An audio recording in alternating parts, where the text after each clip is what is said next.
It's a cold case murder that cheated a Des Moines senior out of her golden years, and her family is still waiting for an arrest. 87-year-old Hazel Reimann was an active senior, spending time with her sister and gardening at her home on Des Moines' South Side. But the elderly woman's peaceful life had a violent end at the hands of a heartless killer. Aaron Brulbeck has tonight's cold case.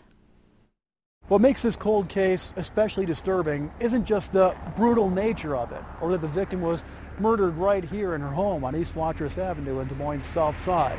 What makes it so disturbing is that the victim was 87 years old when she was murdered. At 87 years old, Hazel Reimann was fiercely independent, always gardening or running around with her sister. We were still cutting around the mustard, going here and there and do our thing. So we kind of had fun talking to each other. Said she was a little bit hard of hearing and I was losing eyesight. So I said, well, one of these days, I said, the deaf will be leading the blind.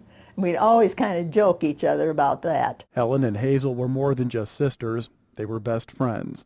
And after Helen's husband died, the two had made plans to spend the rest of their lives together. We was going to have it all planned that she would come and live with me if she got sick, and if I got sick, I'd go and live with her. So it was all planned out. Being as we didn't have children, we figured that was the thing to do. So that was the way it was left until the problem came along. On Tuesday, September 2nd, 2008, Hazel was supposed to pick up her sister for a doctor's appointment, but never showed up. Concerned, Helen went to her house and found her sister dead in a pool of her own blood. It was a terrible sight. She was sitting with her hands on her legs and the head back. And that's all I can say.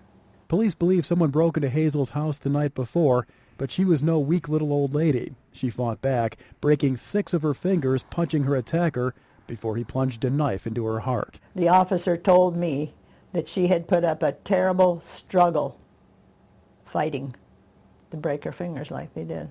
Police questioned neighbors but have not come up with any solid leads. The investigation is still open at this point. The detectives followed up on numerous leads at the time, but those leads have now been exhausted, and we have had no new information on this death since then. Helen Birkeland wants her sister's killer caught and punished for committing such a horrible crime.